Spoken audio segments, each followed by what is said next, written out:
Abidjan accueille aujourd'hui la plus grande conférence sur le sida et les infections sexuellement transmissibles. Les réflexions vont porter sur une approche différente vers la fin du sida en Afrique. Et puis le 4 décembre 1974, un avion charter hollandais chargé de pèlerins indonésiens s'écrase au Sri Lanka, faisant 191 morts. C'est l'éphéméride de ce soir. Bonsoir et bienvenue dans le 19h. Impossible de traverser la voie principale qui conduit à Benagosso, ce village du quartier de Gonzagueville dans la commune de Port-Boué. En cause, une mare d'eau, cauchemar des commerçants, des élèves et même des malades qui ne peuvent être évacués. Nous reviendrons là-dessus dans nos prochaines éditions. Et puis, le combat contre le VIH-Sida continue. La communauté internationale et toute l'Afrique conjuguent leurs forces pour une Afrique sans sida lors de la conférence internationale sur le sida et les IST en Afrique. Aujourd'hui, autour du thème « L'Afrique, une approche différente vers la fin du VIH-Sida ». Pendant 6 jours donc, les experts de la santé vont réfléchir sur comment promouvoir l'innovation et le partenariat pour accroître les investissements nationaux afin d'atteindre les objectifs et intégrer les approches pour une riposte durable vers l'élimination du VIH-Sida, la tuberculose, l'hépatite et les maladies associées. Le sida, première cause de mortalité en Afrique chez les 10-19 ans, en Afrique subsaharienne qui abrite environ 70% des personnes vivant avec le VIH-Sida. 3 adolescents sur 4 nouvellement infectés par la maladie en 2015 étaient des filles. Les jeunes font donc entendre leur voix lors de la conférence internationale sur le sida et les IST en Afrique. Herman Nyamia.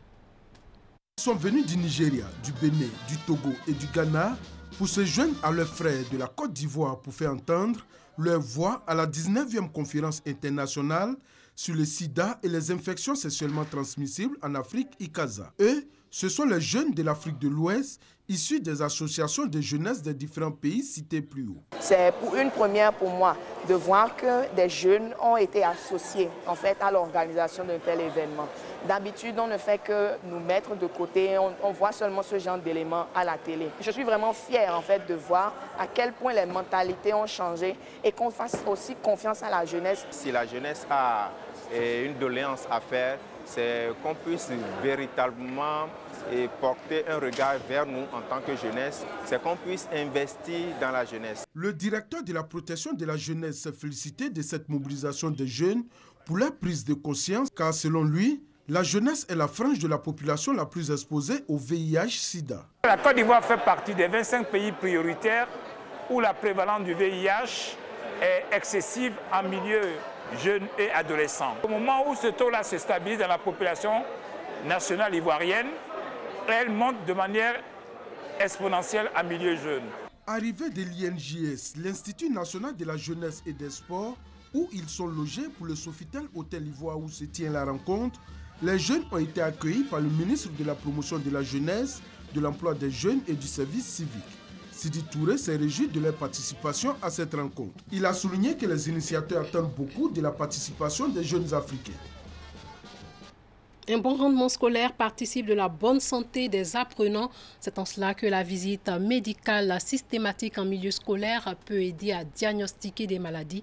C'est au cours de cette visite que des grossesses sont découvertes. Elle vise aussi à améliorer l'état de santé des élèves et étudiants en fournissant un ensemble de prestations préventives, curatives et promotionnelles. Frédéric Olaï, Serge Collier. Regardez votre peau. Mais vous êtes anémié. Et heureusement que vous êtes venu à la visite. Docteur, je peux mourir. Non. Un sketch sur la santé en milieu scolaire, interprété par les élèves du Collège moderne de Benjeville. Thème abordé, la visite médicale systématique et la prise en charge intégrée des pathologies handicapantes en milieu scolaire. Ces maladies peuvent passer inaperçues à la fois chez les enfants et même que les parents ne s'en rendent pas compte.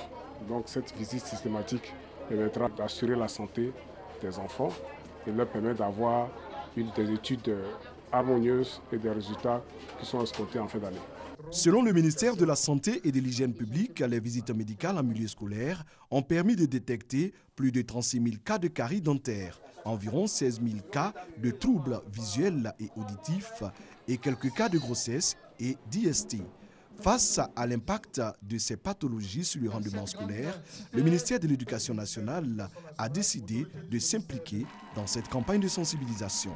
tous les chefs d'établissement, les directeurs régionaux de l'éducation nationale, de l'enseignement technique et la formation professionnelle sont informés avec un cabinet dentaire mobile. Ça, c'est une bonne démarche à encourager.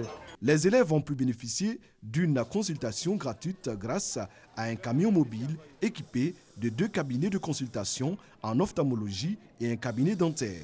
On nous a parlé de l'hygiène et de comment faire pour se brosser, comment laver ses mains. Quand on ne fait pas la visite médicale, nous ne pouvons pas savoir quelles sont les maladies que nous avons. Or, si on fait la visite médicale, on peut détecter les maladies en nous. Lancée ce jeudi dans la commune de Benjéville, la visite médicale systématique va s'étendre aux établissements du district d'Abidjan. Une maladie ravage les cocotiers, le jaunissement mortel du cocotier, facteur limitant de la filière du cocotier. Pour mettre fin à l'inquiétude des producteurs, le Centre national de recherche agronomique a trouvé une solution durable et définitive à la maladie du jaunissement afin de relancer la filière des variétés de cocotiers résistants. Francis Boinfo. Inquiets depuis 2 ans à cause de la destruction de leur plantation par des maladies et insectes, les producteurs de cocotiers peuvent désormais se réjouir. Des chercheurs du Centre national de recherche agronomique CNRA ont mis au point des procédés. Le but, réduire les pertes dues au jaunissement des feuilles du cocotier. On a travaillé sur la protection des cocotiers contre le ravageur pseudothérapie dévastante qui peut provoquer une perte de production jusqu'à 80%. On a testé 9 types de plantes. Sur les 9 types de plantes, on a retenu 3 plantes qui se comportent très bien et qu'on peut utiliser pour protéger les cocotiers sans utiliser de produits chimiques, sans effet secondaire et à moindre coût. On a travaillé également dans le cadre de la lutte contre la maladie qui est en train de dévaster toutes les cocotiers dans le département de Grand Laou. On a testé 56 variétés hybrides de la collection de Port-Boué et il y a 2 variétés promoteuses que les planteurs désormais pourront utiliser pour replanter toutes les cocotiers détruites sans que cette maladie puisse faire effet. Tous ces résultats de recherche ont été rendus possibles grâce à un financement du Fonds interprofessionnel pour la recherche et le conseil agricole FIRCA. Que les producteurs de cocotiers vraiment s'imprègnent de tous ces résultats et se les approprient. Aujourd'hui, on conseille aux producteurs d'éviter de transporter du matériel végétal d'un champ infesté vers un autre champ sain. Il faut également bien entretenir sa plantation pour éviter la propagation de la maladie. Si votre plantation est atteinte, il faut immédiatement couper tous les arbres atteints, les ensevelir après avoir bien brûlé.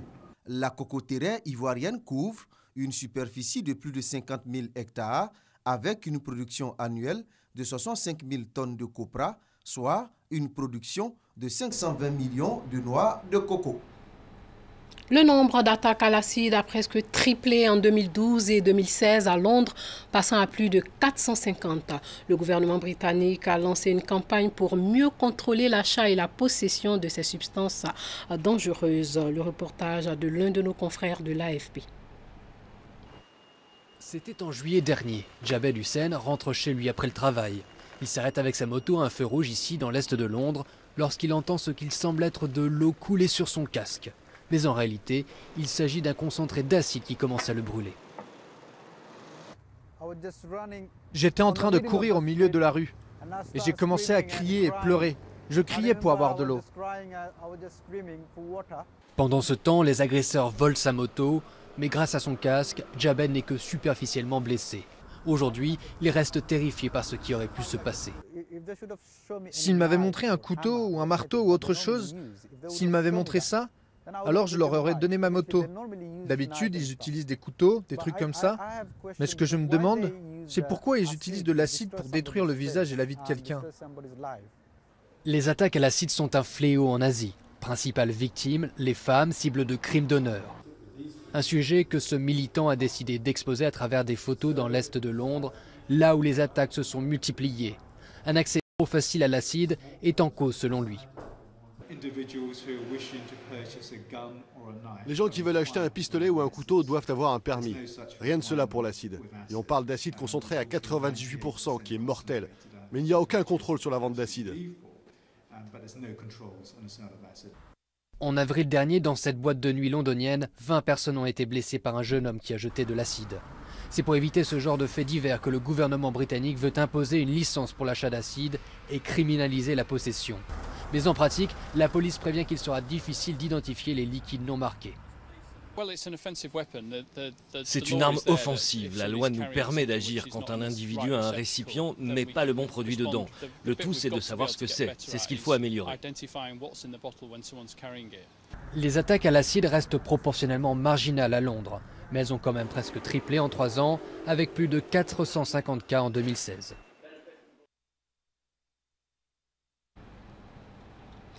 Il y a 43 ans, le 4 décembre 1974, le Sri Lanka connaît sa plus grande catastrophe aérienne.